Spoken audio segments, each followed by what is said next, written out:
Good afternoon, Stuart. Good afternoon, everybody. And the runners walking in then for the first. And they're off. For the Coldstream Guards Association Handicap Chase, 2 miles and 4 furlongs.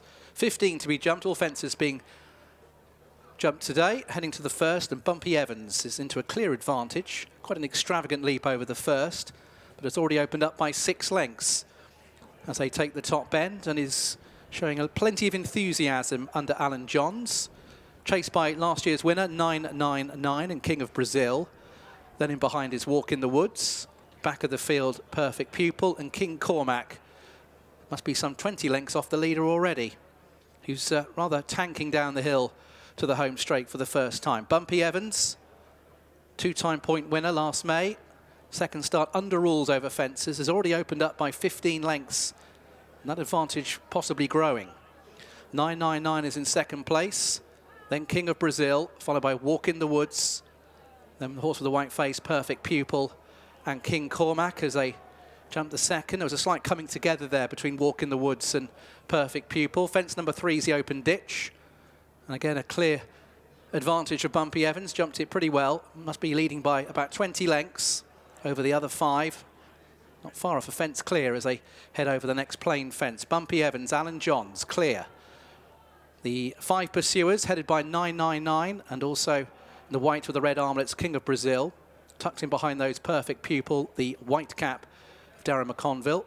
Far side, Walk in the Woods and Oshan Radford. So they now take the next plain fence. Well, Bumpy Evans does anyway. At the back of the field, still King Cormac in the yellow and black. So circuit to go. And the lead is around 25 lengths here.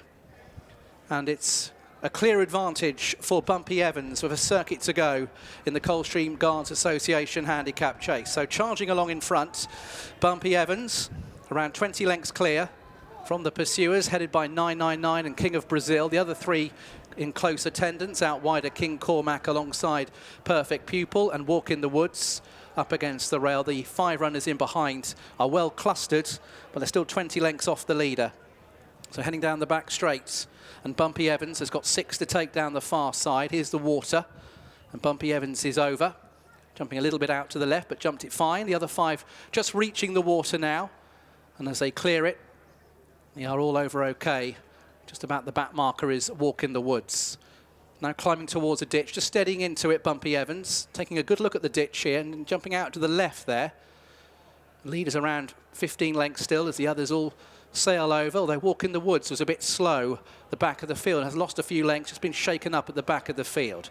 4 more plain fences down the back straight. Bumpy Evans, who's done plenty out in front, showed a lot of enthusiasm, heads towards the next. Met that one well, drifting out towards that far rail. Jumping out to the left there, King of Brazil, and before that fence, Walk in the Woods has unseated Oshan Radford. So Walk in the Woods refusing before that fence and unseating the rider as a result, as they now take the next plain fence. We're down to 5. Bumpy Evans in the lead. 999 with out wider King of Brazil. King Cormac is in between them. Then Perfect Pupil. As they jump the next fence, the lead has come right back down, and Bumpy Evans now has been passed by 3 of them, although still upsides them. It's now a line of 4 with right in behind Perfect Pupil. The next fence down the back straight, 4 in line there. So Bumpy Evans has got company on all sides. 999 up against the rail. King Cormac's made good headway under Taylor Fisher. Now just a bit short of room. Now just weaving back in is King of Brazil. And then still in touch is Perfect Pupil. So heading downhill towards the final 4 fences. 999 is pressing on now from in second place King Cormac. Bumpy Evans out wider in the green and pink colours. Then comes Perfect Pupil. And at the back of the field is King of Brazil. So we're getting the swing into the straight. Just over half a mile left to go and 4 left to jump. Bumpy Evans is still there on the right-hand side, with 999 to the left as we look in between, ridden along King Cormac. Perfect Pupil's trying to pick up in behind. Then comes King of Brazil. That was 4 from the finish. 999 and coming back again, Bumpy Evans. Seems to have regained interest again, and now heading towards the final open ditch, 3 from the finish. 999 and Bumpy Evans over to pretty much together. King Cormac looks held now, still staying on Perfect Pupil. Then King of Brazil in behind that, so 2 left to jump.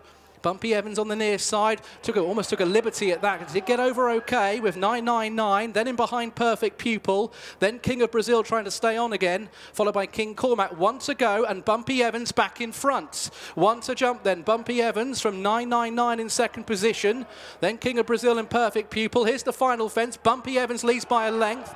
999 tries to fight back under Connor Ring. They're clear of Perfect Pupil in third place, and King of Brazil. Bumpy Evans is in the lead by a couple of lengths, and now begins to extend away again. From in second place, 999. It's Bumpy Evans for Alan Johns, though, who'll win for the first time under rules here this afternoon. Bumpy Evans back in front where it counts. To in second place, 999. Third was King of Brazil, and then fourth position, Perfect Pupil.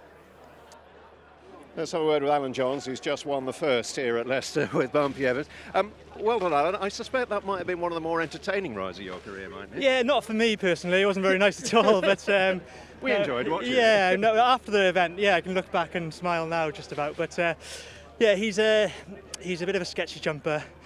He's a little bit tapped in the head a bit as well. And once he'd had the freshness out of himself halfway down the back, he started hanging badly left and, you know, almost slowing down to his fences as if he was going to refuse or, you know, pull himself up. And I knew my only way of getting going was to, normally it's the last thing you want as a tearaway is to get crowded by everyone, but that did sort of... Thought he wanted some company. Yeah, absolutely. And then from there, I had to encourage him to go with them, but then he got competitive on his own then with them. And to be fair, he's probably a 3-miler who thinks he's a 1.5 mile chaser. So I think hence why he could sort of outstay them a bit at the end. But he won't go slow enough to run over 3 miles. You'd be another 10, 15 lengths clear again in a 3-mile chase, I'm sure. So yeah. So I guess like the start here is probably the last thing in many ways he needs, because you're fairly swiftly into a downhill bend, aren't you?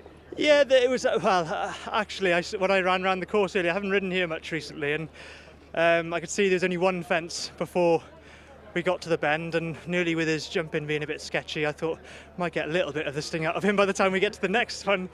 But look, he had a few reaches, and he wasn't probably one that fill you too much confidence in the way around, but actually, I'm sure the Race IQ or whoever does the data will tell us he jumped efficiently on the day, sort of thing, and he is gutsy. He did really try from 2 out, and you know, he was strong to the line really. So, job done, I think, is in 2 words. Do you think that is just going to be him, or do you think, you know, he can be worked on and it will start to click eventually? I think it will always be him a little bit. He's run lots now. Having said that, he ran pointing last year, and I think he might have fallen on his first 2 starts, and then he improved. His jumping got better. He got slightly more relaxed. So maybe with that, you know, having to go to the well a little bit there might just take that freshness out of him a little bit. And look, you know, he might go and win again. He's such a hard horse to get through a race that, you know, you could never probably trust him too much. But look, we're stood in the winners' enclosure today, so that's all I'm worried about really. So listen, he owes you one. Well done. Yeah, today. thank you. Cheers. Thanks. Perfect. Cheers, Thanks Alan. very much. Watch live racing now on racingtv.com.